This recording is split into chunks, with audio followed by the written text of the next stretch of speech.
Ang kwentong ito ay hango sa totoong buhay.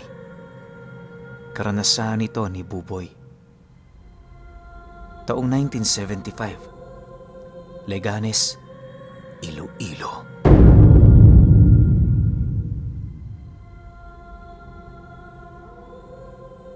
Itong mga panahong ito, kakalipat lang ni Buboy sa Leganes. Alinsunod sa nais mangyari ng kanyang ama, maninirahan siya roon ng ilang taon upang mamuhay ng mag-isa at makuha niya ang pakay niya. Wala siyang ibang lalapitan at bubuhayin niya lamang ang sarili niya sa abot ng kanyang makakaya. Kung hindi niyo kasi na itatanong, nagsasanay noon ng pagiging isang antingero si Buboy sa ilalim ng katungkulan ng kanyang ama. Bata pa lamang siya, yun na talaga ang pangarap niya. Mula edad 7, yun na ang nakagisnan niyang buhay. Kahit malayo yun sa pamumuhay ng ibang bata, naging masaya naman siya kahit papaano. Halos 2 dekada din ang kanyang binuno sa pag-aaral hanggang sa mapagtanto ng kanyang ama na handa na siya. Sa pagtungtong ni Buboy sa Leganes, inaasahan naman niyang wala siya roong kakilala. Ang ginawa niya, magtirik pansamantala ng matutuluyan sa tabi ng isang palayan. Inabot din siya ng 3 araw sa pagtatayo ng kanyang kubo bago siya nagkaroon ng maayos na pahinga. Ilang buwan lang noon ang lumipas, nagkaroon na siya ng iilang mga kakilala. Bawat isa sa mga ito, kinilatis niya muna ng husto bago siya magpasyang kaibiganin ang mga yon. Dahil sa mabubuti namang mga tao ang nakapaligid sa kanya, kung kaya't hindi na naging mahirap para kay Buboy ang maghanap ng trabaho. Namuhay siya roon bilang magsasaka ng palay kasama ang 2 niyang kaibigan. Para sa kanya, sapat naman ang kinikita niya roon kung kaya't wala na siyang hahanapin pa. Sa pagsapit ng buwan ng pagtatanim, naging abala naman si Buboy sa kanyang ginagawa. Dahil sa kanilang trabaho, halos doon na natutulog ang 2 sa bahay niya. Hindi naman niya yun pinagbawalan, lalo pat malayo-layo rin ang tahanan ng mga ito sa palayan. Tuwing gabi, matapos ang kanilang trabaho, ginugugol nila ang kanilang oras sa pag-iinom. Dahil sa ginagawa nilang yon, mas lalo pang nagiging malapit ang kanilang mga relasyon sa bawat isa. Para kay Buboy, mga kapatid niya na ang mga ito na handang sumama sa kanya sa kahit na anong sitwasyon. Isang gabi, habang nag-iinuman sila, may napag-usapan silang istorya ukol sa isang matandang lalaking naninirahan sa kabilang ibayo ng baryo. Ayon sa mga kaibigan niya, matagal na yung kuno-kunong aswang sa lugar nila. Hindi rin yun mapaalis-alis ng kanilang mga kakilala dahil sa masyadong makamandag ang dila nito.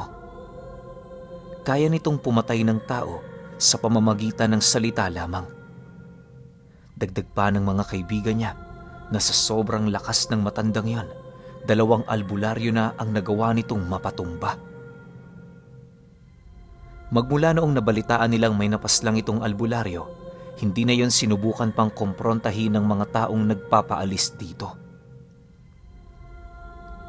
Nang marinig naman ni Buboy ang sinabi ng 2, bahagya naman siyang napatahimik habang mariing pinag-iisipan ang mga bagay na sinabi nito. Para sa kanya, hindi biro ang sitwasyong yon sa kadahilan ng malapit lang yon sa kanilang lugar. Makalipas pa ang ilang minutong pakikinig, nabaling naman ang kanyang atensyon sa isa niyang kaibigan nang marinig niyang magwika ito sa kanila ng, Kahapon nga nakita ko yun sa baryo eh. Hindi ba si Tandang Ugoy ang tinutukoy ninyo? Napaka-misteryo talaga ng matandang yun, no? Kahit kung ano-ano nang pinagsasasabi sa kanya, hindi pa rin nadadala. Balita ko nga, yung 2 nakaaway noong nakaraan, meron ngayong iniindang sakit eh. Hindi pa rin talaga sila nadadala.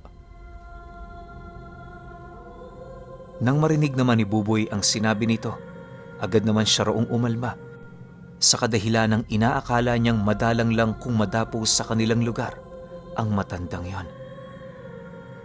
Siyempre bilang isang antingero, hindi niya maiwasang maalarma lalo pat sadyang mapanganib ang matanda buhat sa mga istoryang narinig niya. Makalipas pa ang ilang minuto nilang pag-uusap, pasimple namang tinanong ni Buboy ang dalawa kung saan ba naninirahan ang matanda. Pagkarinig nito sa kanyang sinabi, agad naman itong inilahad sa kanya ang kasalukuyang barangay nitong tinitirhan. Dahil dito, hindi na siya nagdalawang isip na magpasama sa dalawa. Buboy, sigurado ka ba? Hindi kami pumupunta sa lugar na yun eh. Kung gusto mo, samahan ka na lang namin papunta roon. Pero hindi na kami papasok. Mahirap na. Hindi naman sa ayaw ka naming samahan ha. Nag-iingat lang din kami para sa aming pamilya. Paliwanag ng isa niyang kaibigan. Dahil sa sinabi nito, agad naman niyang inilahad dito na wala sa kanyang plano na isama ang dalawa. Mariinding inilahad ni Buboy, hindi siya roon pupunta kung alam niya sa kanyang sarili na manganganib lamang roon ang buhay niya. Dagdag pa niya na wala naman siyang ibang gagawin sa lugar maliban sa kausapin ng personal ang matanda. Nang marinig naman ito ng dalawa, gulat naman yan sa kadahilan ng hindi nila mawari kung saan humuhugot ng lakas itong si Buboy. Makalipas pa ang ilang minuto nilang pag-uusap, napansin naman niyang tutol ang mga ito sa kanyang naiisip na plano. Boy, makinig ka. Yang si Tandang Ugoy, napakahirap niyang kausapin. Di naman sa minamaliit ka namin pero ibang usapan na yung iniisip mo eh. Kung ako sa'yo, manatili ka na lang dito. Pagtuunan na lang natin ang ating mga ginagawa. Wika pa ng isa niyang kaibigan.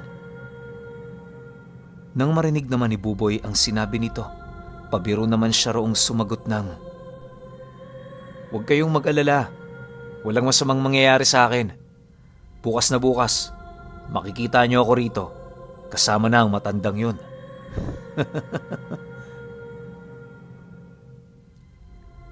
Matapos niyang makapagwika, minabuti ng dalawang wag na lamang pansinin ang mga bagay na kanyang sinabi. Ang buong akala kasi ng mga ito, nagbibiro lang talaga siya. Maya-maya pa, nang maubos na ang kanilang mga inumin, agad naman silang nagsipasok sa bahay ni Buboy para magpahinga. Kinabukasan paggising ng dalawa, hindi na nila mahanap si Buboy sa mismong tahanan nito. Dahil dito, nagpasya na silang bumalik sa kanilang mga pamilya para magdahilan kung bakit hindi sila nakauwi noong gabing yon. Lumipas pa ang ilang oras, narating na nga ni Buboy ang barangay na sinasabing tinitirhan ni Tandang Ugoy. Pagpasok niya pa lamang sa bukana nito, hindi na niya maipagkakaila ang presensya ng isang aswang. Lumalaganap yon sa buong paligid, kalakip ang mga salot na nagbibigay ng kakaibang karamdaman sa mga ordinaryong taong makakalanghap nito. Kakatunto ni Buboy sa presensyang yon, nadapo siya sa isang kubo na may kalayuan na sa mismong barangay. Hindi pa man siya nakalapit, doon niya nasilayan ang isang matandang lumabas, bitbit ang itim na manok na alaga nito.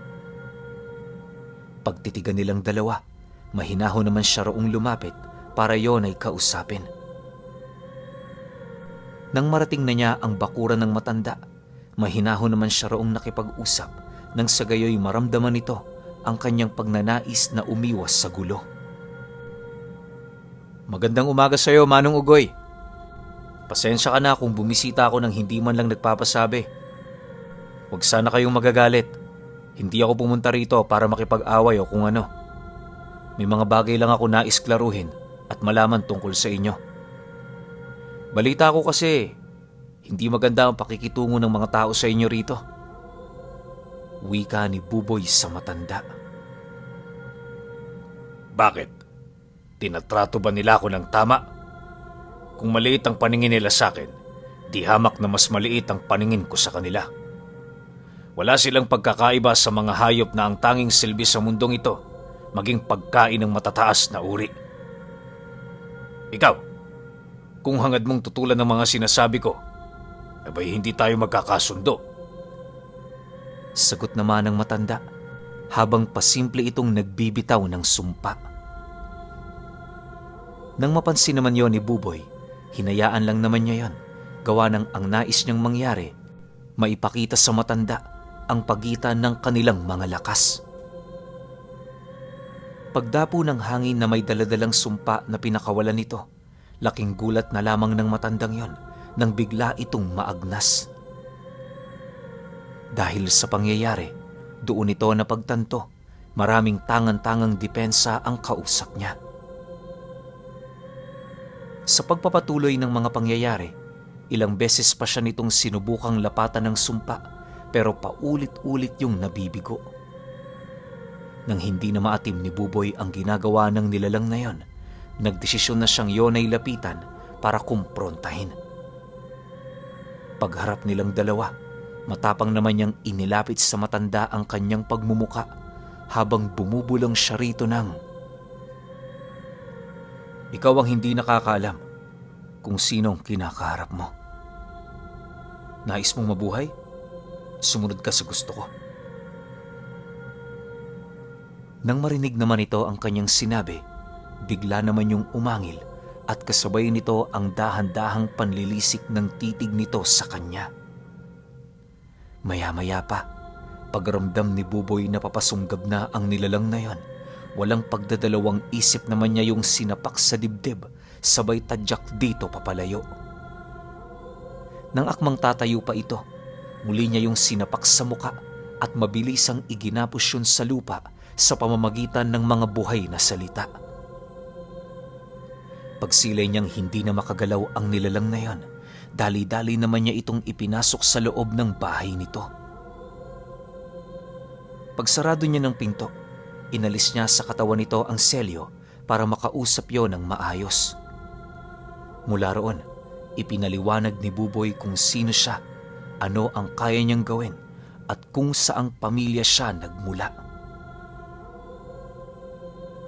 Ayon sa kanya na, kaya hindi siya tinatabla ng sumpa nito sa kadahilan ng isa siyang antingerong matagal nang nagsasanay kung papaano paamuhin ang mga aswang. Sa kanyang lugar na pinagmulan, nakilala ang kanilang pamilya bilang mga tagapag-alipin ng mga kauri ni Manong Ugoy.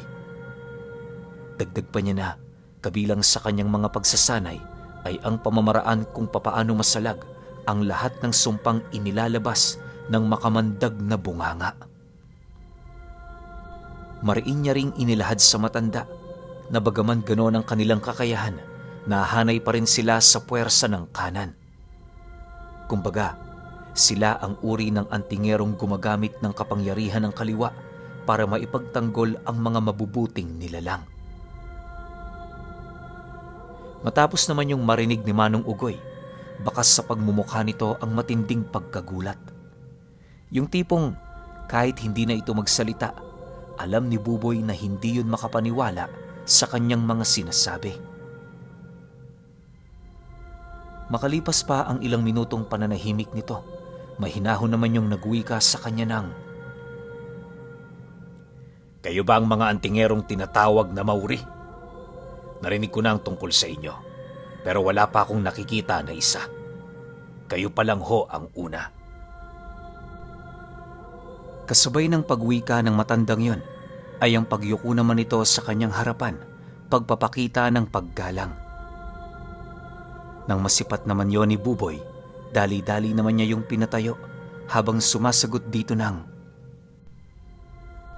"Tama ng formal na pagbate. Balita ko, maraming mga nilalang ang naninirahan dito sa lugar mo.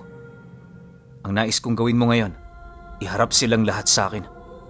Wala kang ititira, sapagkat mamimili ako sa kanila ng iyong mga makakasama." Nang marinig naman ni Manong Ugoy ang kanyang sinabi, agad din naman yung tumayo, alinsunod sa nais niyang mangyari.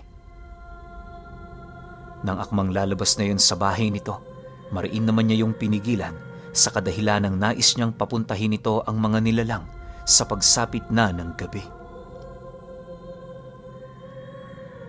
Dahil sa kanyang sinabi, wala naman yung nagawa kundi ang bumalik sa kanyang kinaroroonan. Makalipas ang ilang oras nilang pag-uusap, doon niya napag-alaman kung bakit may mga pinatay yung albularyo sa lugar na yon. Ayon kay Manong Ugoy, ginawa niya lamang ang bagay na yon para protektahan ang kanyang sarili. Inilahad din ito sa kanya. Marami na rin yung pinatay ng mga pangkaraniwang tao dahil sa pagpupumilit ng mga itong palayasin siya.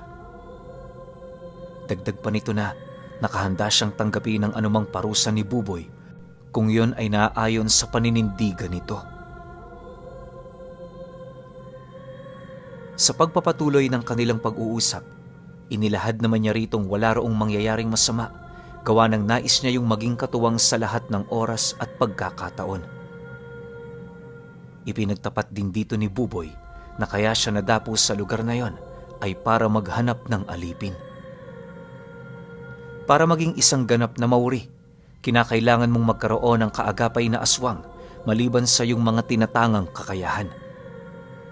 Labag kasi sa kanilang paniniwala na hindi magtangan ng ganoong uri dahil kapag may katuwang silang aswang na ilalabas nila ang kabuang lakas ng kanilang abilidad.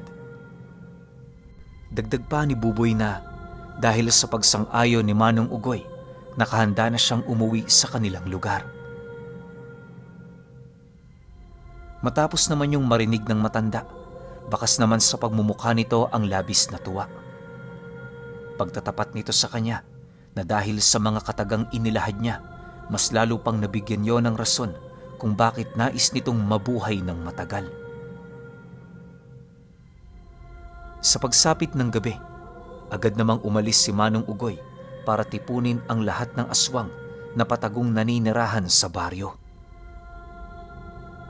Makalipas lamang ang kalahating oras, narinig naman ni Buboy ang pagsidatingan ng mga ito, kung kaya't dali-dali naman siyang lumabas ng kubo para yon ay salubungin. Sa pagbukas niya ng entradang pinto, doon niya nasilayan ang mga aswang na paisa-isa nang nagsisilapagan.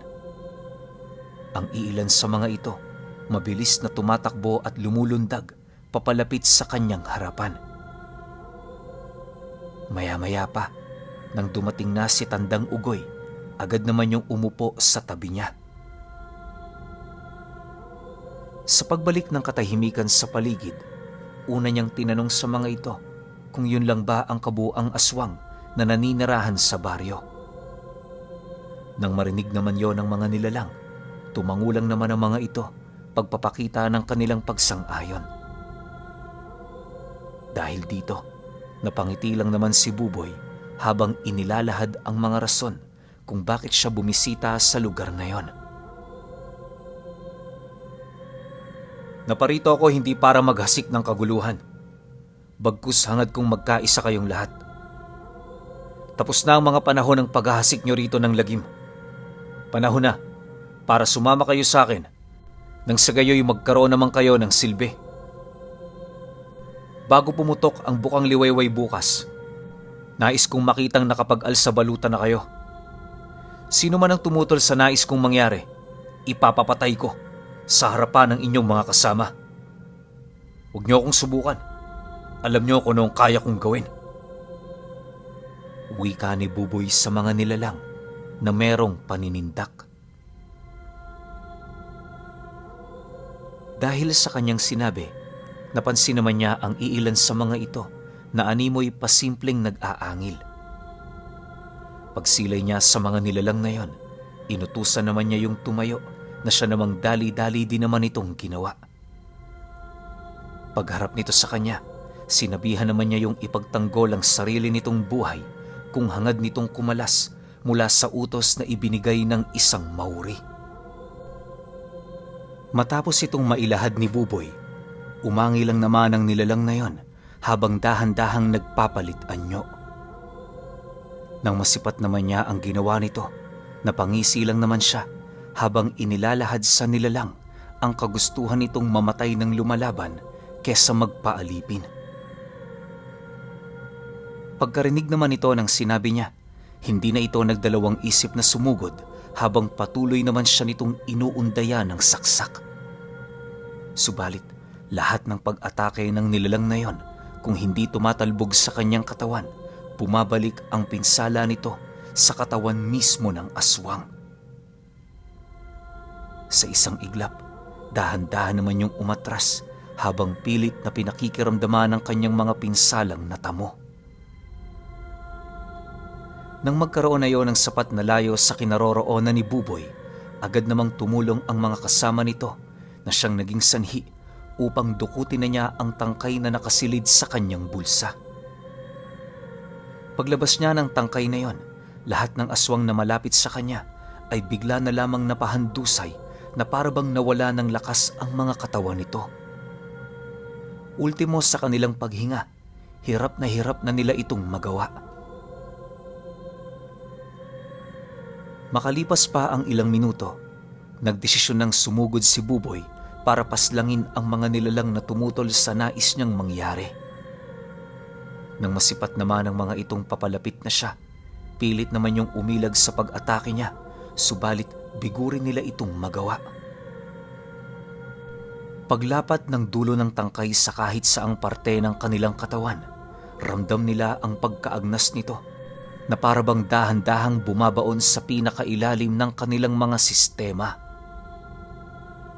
Pagbagsak ng mga ito sa lupa, agad namang tinapakan ni Buboy ang aswang na malapit sa kanya habang nagwiwika ng,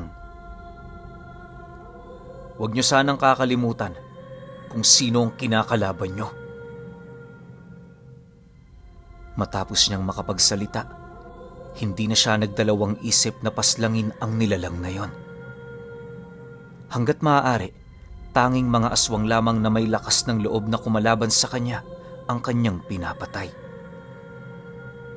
Maya-maya pa, nang malipol na niya ang nasa humigit 10 aswang, doon na dahan-dahang bumaba ang tensyon sa paligid. Bakas sa pagmumukha ng mga nilalang na nakasaksi sa mga pangyayari kung gaano sila nasisindak dahil sa lakas na ipinamalas ng antingerong naghahangad na umalipin sa kanila. Sa pagtatapos ng kaguluhang yon, doon na niya ito inabisuhang tumungo sa kanilang lugar. Bago niya tuluyang pinaalis ang mga nilalang na yon, inihipan niya yon ng mga sumpa sa katawan nang sa gayoy masigurong walang magtatangkang tumakas sa mga ito. Inabisuhan niya rin yung sino man ang magtatangkang pumuslit, paniguradong hindi na aabutan pa ng ilang araw. Nang mailahad na niya ang mga bagay-bagay, mabilis namang nagsiliparan ang mga aswang.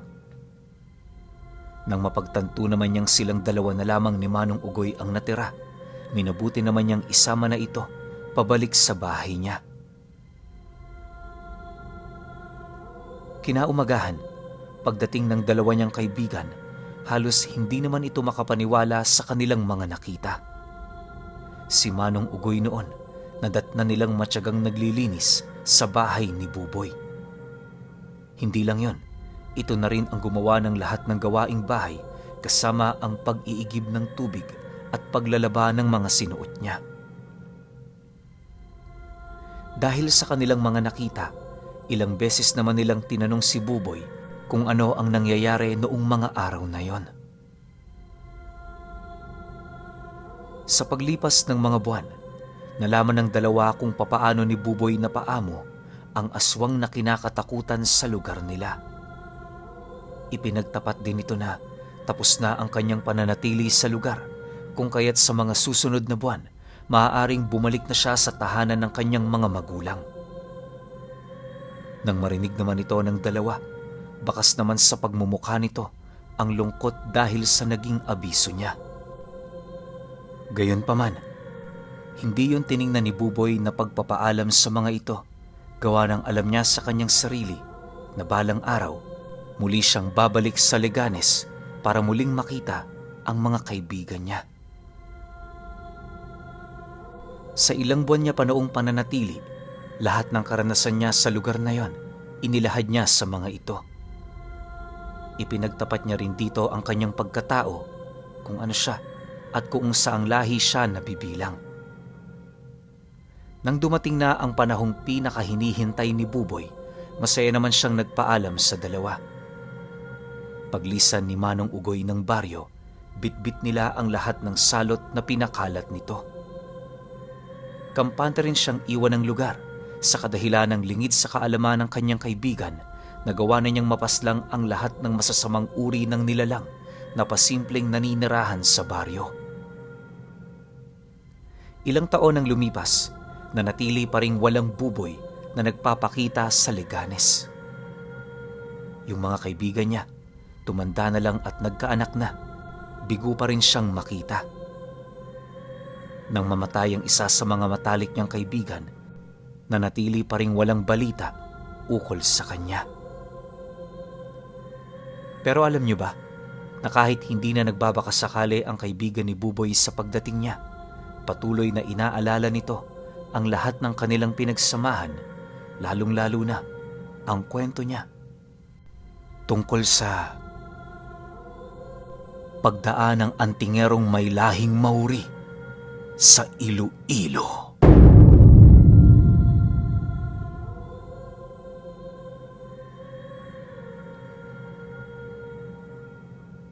Okay, opinyon ko sa kwento. Antingerong Maori. Ngayon ko lang narinig tong klase ng antingero na to.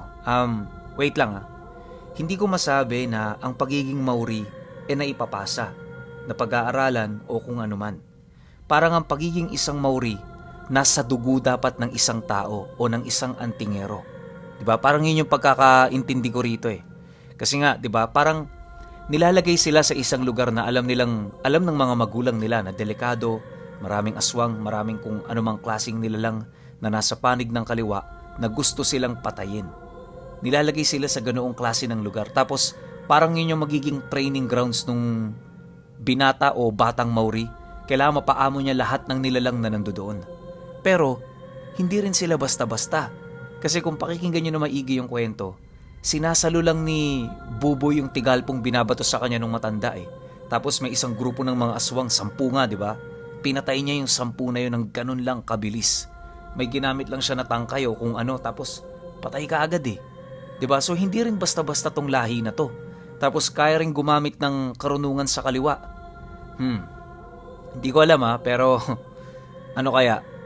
Papalag kaya to sa higlikas o sa isang purong dibino kung sakali man magkaroon ng pagtutunggali? Na alam naman natin na hindi mangyayari kasi nga ang nililipol nila yung masasama eh. Tapos sila pa maglalaban. Pero kung sakasakali lang, no? Di ko masabi, parang ang lakas kasi ng Maori, di ba? Lahat kaya niyang kontrolin eh, kaliwa, kanan eh.